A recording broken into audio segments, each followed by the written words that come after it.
greeting to everyone. I, Dr. Manjusha Goyal, associated with Department of Management Studies at Rajkumar Goyal Institute of Technology, Ghaziabad. Today, I am here to discuss the Unit 1 of our subject, that is Managerial Economics. In today's lecture, I am going to discuss the various concepts of microeconomics, macroeconomics, the difference between these two, managerial economics, its difference with traditional economics and its importance in business decision areas. Now, we will start with the today's lecture. As we know that micro and macroeconomics comes under the scope of economics. Now, we can have a brief review of what economics is.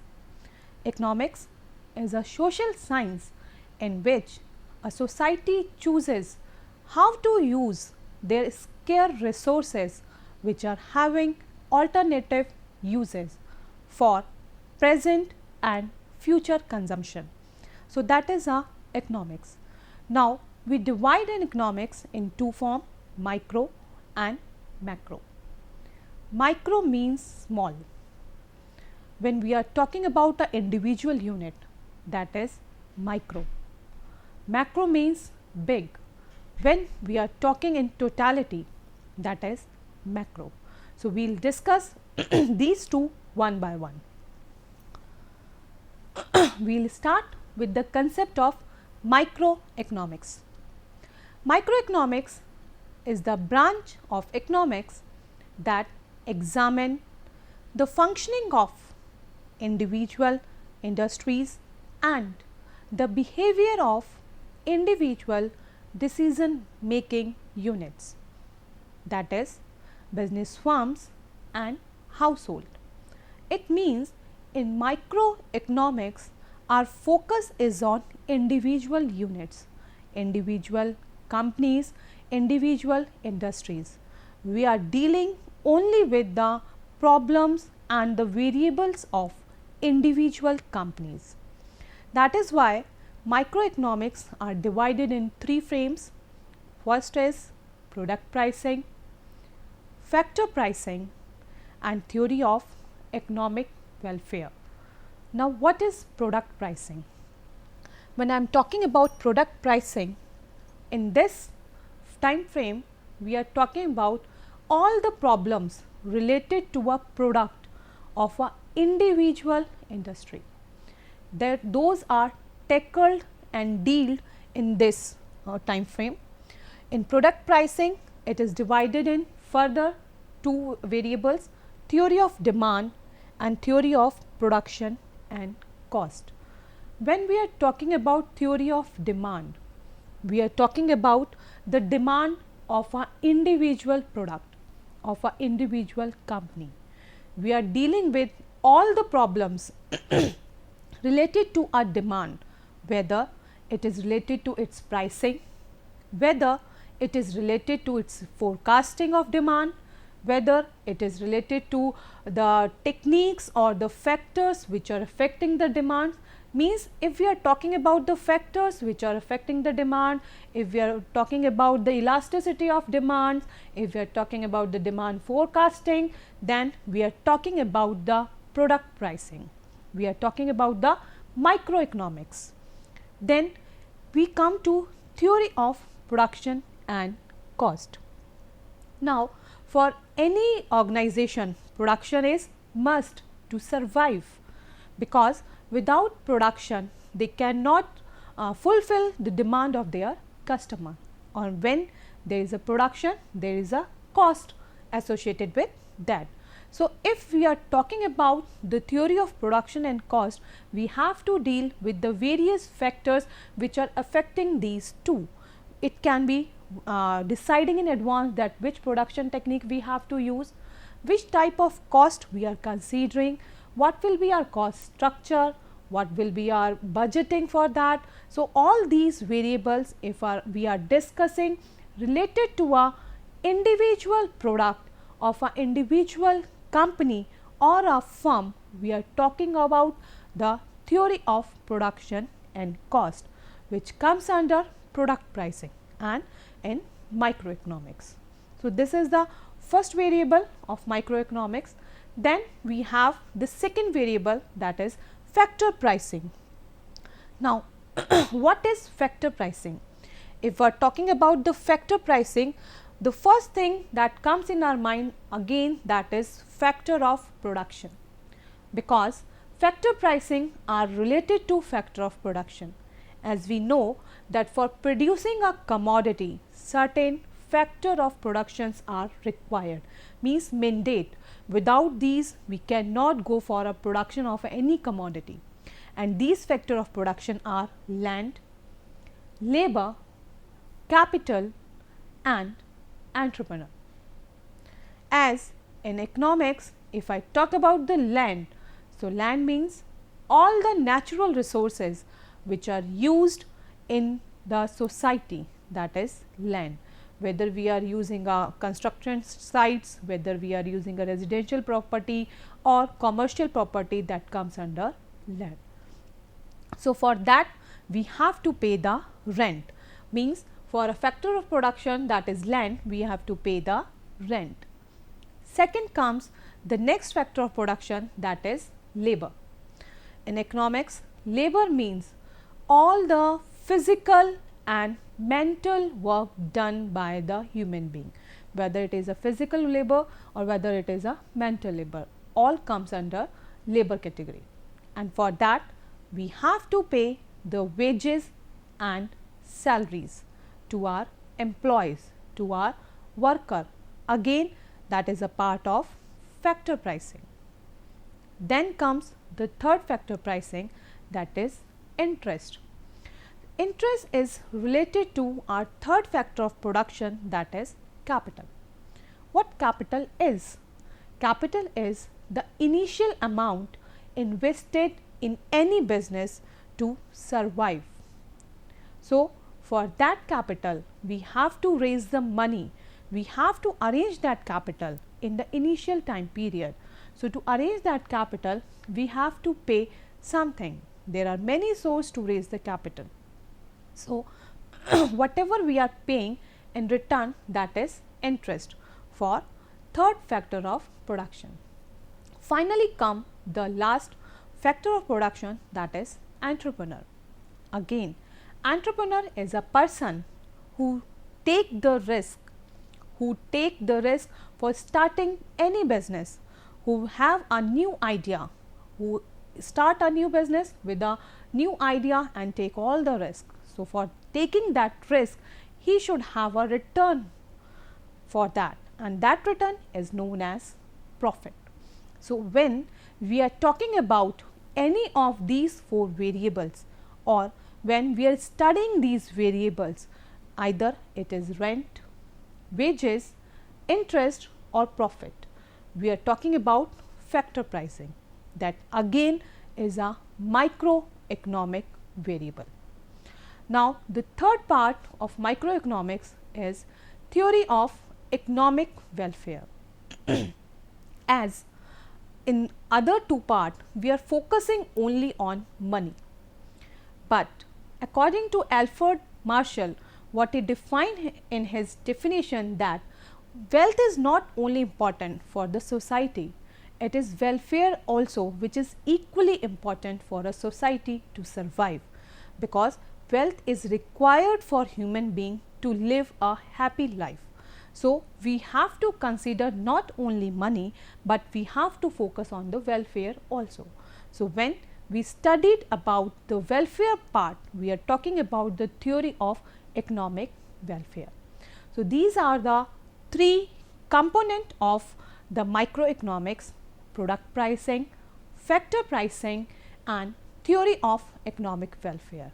So, whenever we are talking about any of the variable, we are talking about the microeconomic variable, whether it is demand, whether it is production, rent, wages, interest or profit. So, all these are the microeconomic variable.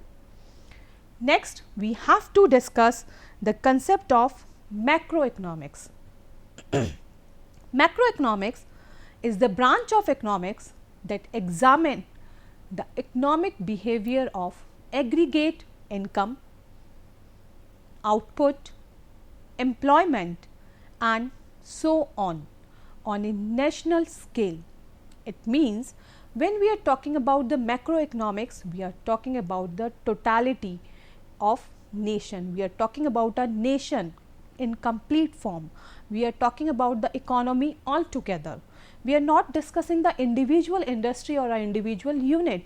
We are talking about the national point of view, like what will be the output level of in an economy, what is an employment opportunity in an economy, what is the inflation level, what is the income distribution in an economy. So, all these concepts are related to macroeconomics. So, that is why we have written here that in macroeconomics we talk about national income, employment, inflation and growth and many other factors which will affect the economic status of any country. So, all that comes under macroeconomics. If I will talk about the GDP, that is again a macroeconomic factor. If we will talk about the inflation level, if we talk about the growth level, output level, that is all the macroeconomics. So, macro means big, the whole economy as total we are discussing. Now, after discussing these two individually, it is important to discuss the difference between micro and macroeconomics. The first point of difference, as we already discussed, that microeconomics is dealing with individual market. Again, I am saying that individual market means we are discussing the problem of an individual unit. We are discussing the problem of an individual market, individual industry. If we are talking about the demand of a Reliance industry, that is micro. If I am talking about a particular demand of a particular pen or a particular cream, that is I am talking about an individual market. But if I am talking about the macroeconomics, then we have to talk about the whole economy as a complete form. We are talking about the GDP of an economy, GDP rate, whether it is increasing or decreasing, that is a macroeconomic variable we are studying. So, this is the first point of difference. Then comes that in microeconomics, we are dealing with the effect on price of a goods, means we are talking the effect of price of a good of a individual industry, whether due to change in the price, what is the effect on demand, whether the price are increasing, might be possible that due to change in consumer preference, prices will increase or decrease according to the demand. So, that is in that case we are dealing with microeconomic factor. Then comes if we are talking about inflation, means if I are talking about the inflation level of economy, then I am talking about macroeconomics, like the prices of all the goods are increasing this year in economy due to coronavirus, might be possible. So, in that case I am talking about inflation level, I am talking about macroeconomic variable. So, that is a point of difference, that in micro we are talking about the effect on a single commodity, and in macroeconomics I am talking about the effect of price in all the commodity, that is macroeconomics. The third point of difference is in microeconomics I will deal with the individual labor market. Again I am solving out the problem of an individual company. If I will talk the problem of a cottage industry, that is micro. If I am talking about a particular MSME company or a small scale company or any company, that is microeconomics. But if I am talking about the macroeconomic, in that case I have to talk about the employment level of the economy, like due to coronavirus there is a huge employment in the economy because of the means shutdown of unorganized sectors. So, that is a macroeconomic variable which will affect the economy. So, that is the difference in between. Then next comes the difference is individual consumer behavior. If due to any factor of demand, if the consumer behavior changes, so it will affect the demand of a particular product of a particular company. So, that is talking about the microeconomics. But if in totality I will talk about like a decrease in demand of a computer, suppose desktop, that is demand decrease in aggregate demand. If I will talk about the decrease in demand of a small cars, that is again a aggregate demand of small cars. So, that is again a macroeconomic factor. So, these are the differences, and the last difference is supply of goods. In microeconomics, again we are talking about the individual industry. If a supply of goods of an individual company will decrease or increase, or what can be the factors which will help in increasing the supply of a commodity or a product, or what the factors which will decrease lead to decrease in the supply of goods and commodity, that is lead to microeconomics. But if I am talking about the production capacity of an economy, then I am talking about the macroeconomics. So, these are the differences between microeconomics and macroeconomics, and altogether the basic differences in microeconomics we are talking about the individual industry or an individual product and an individual company, but in macroeconomics we are talking about the whole nation, whole country altogether. That is the difference. Next come the concept of managerial economics. What actually managerial economics is? Managerial economics apply the principles and methods of economics. By applying the concept, the branches of economics, analyzing problems faced by the management of a business or other type of organization, and to help find solutions that advances the best interest of such organization. This definition is given by Davis and Chen. So, by seeing this definition, we can analyze that basically managerial economics is a combination of two. The one is economics and the other one is management. As in managerial economics, we are applying the tools and techniques or the concept of economics for solving the different problems which are faced by the management of any organization, which are faced by the management of any industry. They take help from these concepts and try to solve out the problems which they are facing. So, this is the concept of managerial economics. Now, we are discussing the characteristics of managerial economics. As I already says that managerial economics is microeconomics, because we know that microeconomics means we are dealing with the individual company, and in managerial economics also we are applying the economic tools and techniques for solving the problems of a management. So, when we are solving the problems of a single industry, that means we are dealing in a microeconomics. So, that is why managerial economics is known as a microeconomics. Then comes pragmatic economics. We says that managerial economics is a pragmatic economics, as in economics normally we take the data as it is. We won't analyze the background of that particular data, but in managerial economics we analyze the background of that data also. Like if I am saying that a demand of a particular commodity is decreasing, so in managerial economics we try to find out what are the reasons for decrease in demand, whether the consumer taste changes or the price of commodity changes, competitor strategies changes, or the income of the consumer changes. What are the factors which will lead to decrease in demand? So, that is why managerial economics is a pragmatic economics, because we try to find out the background of that particular problem or that particular data. The third characteristics of managerial economics is it is a normative economics. Managerial economics is a normative economics because it try to find out the solution of the problem. Means it not only try to find out the background of the problem, but it also give the solution of the problem. That is the actual use of managerial economics. As we want to find out the solutions, it tells about what ought to be. What ought to be means now what we have to do. Suppose if I says that decrease in demand is there, so we try to find out the background of that, but now we have to find out that what the company has to take what step they have to take, whether they have to stick on the same policy which they are following, or whether they have to change the policy to increase the demand. So, that solution is came out with the help of managerial economics. Next come the theory of firm.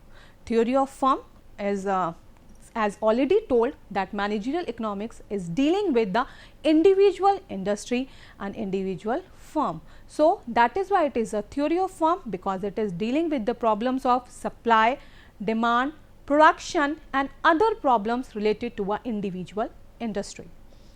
Then it aims at helping the management. As we know that managerial economics provide the solution of the management problems. So, it is helping the management to find out the optimum solution of the problem. And last, that is, it is prescriptive rather than descriptive. As we know, prescriptive comes from prescription. As we know that doctors provide prescription for the problem. In the same way, managerial economics not only describes the problem, but it helps to find out the solution of the problem. So, that is why managerial economics is prescriptive. They give the solution, proper solution, method which company have to adopt to find out the optimum results. So, these are the characteristics of managerial economics. Next, when we studied about managerial economics, it is important to discuss the difference between the traditional economics and managerial economics. As we already studied that economics is having micro and macro aspect. Means in economics we are talking about both. Micro part means individual industries or individual companies, as well as macro means in as a economy as a whole. But in managerial economics, our focus is only on micro aspects. We are dealing with the problem of an individual unit.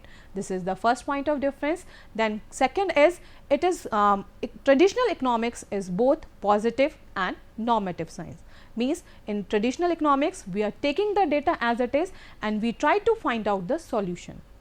But managerial economics is normative in nature, because we are adopting managerial economics just only to find out the solutions, whatever problem the management is facing. So, that is why managerial economics is a normative in nature, because they are providing the solutions. Then comes the third definition, that it deals with the theoretical aspects. Traditional economics is a theoretically, they are only forming the concepts and tools, but managerial economics actually applying those theories and concept in a practical way. They are finding out the solution by applying these theories and tools for solving the current or existing problem. So, it is a practical aspects they are following. Then comes the traditional economics studies human behavior with certain assumptions. As in economics we are formulating the theories and tools, so it is necessary to follow certain assumptions to prove those theories. But as managerial economics is a practical aspect, so we need not to follow any assumption, we just apply those theories to find out the solutions. Then comes that in traditional economics we study the economic aspects of the problem, only economic aspect. But in managerial economics, we are studying both economic as well as non-economic aspects. Then comes the next difference, that is in traditional economics, we study the underlying rent, principle of rent, wages, interest and profit, that is the factor pricing. But in managerial economics, we are focusing only on profit, as we all know that profit is a main motive of any organization. Without profit they cannot survive. So, management's focus is only to maximize their profit. And last, that is traditional economics is limited in scope and managerial economics is wider in scope. So, this is the difference between traditional and managerial economics. Now, we have to discuss that what is the use of managerial economics in business decision making. Now, as we can see with the diagram, that managerial economics is a link between traditional economics and decision science. Managerial economics take the help from traditional economics and tools from the decision science and able to solve the problem. So, it is they are acting as a link between the traditional and decision science and try to give the optimum solution for the problems which our management is facing, and they have to they are giving different decision areas. Like first is business planning. As we know that planning is thinking in advance. Managerial economics help in giving the right direction to the management. They will help in deciding or forecasting the future course of action. They are able to find out the exact demand or exact policies for their company. Then managerial economics help in cost control, as they find out the exact production and all the relevant cost related with that, so that all the resources of the organization should be used at their maximum capacity. Their main aim is to minimize the cost and maximize the profit by utilizing all the resources effectively. Then comes the price determination. Managerial economics help in providing the relevant data to their manager to decide the right price for the right product, because when they are deciding the price, they have to consider many factors, like whether the product is a new product or whether the product is existing product. If product is existing product, then they have to find out the way accordingly. They have to check the customer perceptions, they have to check the competitor strategies to decide the price, and all this data is provided by the managerial economics. Then the fourth one is business prediction. As we know that future is full of uncertainties, and so on the business also. Business is also full of uncertainties. So, in that area, managerial economics provide the data to the manager for predicting the future uncertainties, so that the timely actions can be taken and the risk can be minimized and profit can be maximized. Then comes the profit planning and control. As we all already know that all the organizations are surviving only with the help of profit. So, profit planning is must. Managerial economics again provide all the relevant data related to cost and revenue, and with the help of their data, the managers are able to find out or to maximize their profit, and they can control their cost. Next step is your inventory management. Inventory is a very important part of any organization. Inventory is of raw material, it can be of work in progress, it can be of finished goods, and if inventory is not managed, it will be very harmful for the organization, as excess of inventory is blockage of fund and less inventory is reduction in profit. So, proper inventory management is required. So, managerial economics help the management to find out or to collect the data accordingly, so that they can have sufficient funds, sufficient inventory in their organization to run the business smoothly. And the last decision area is manage capital. Capital is the initial amount invested, and it is very important to manage the capital. So, managerial economics collect all the data related to capital, and they analyze all the avenues of investment of capital before investing the money, so that it can be invested in a better way to maximize the return and to minimize the risk. That is all about today's lecture. We can have the brief of today's lecture, that in today's lecture we will discuss about the microeconomics, macroeconomics, difference between these two, then the concept of managerial economics, the difference between traditional and the latest managerial economics, and the role of managerial economics in the decision making areas.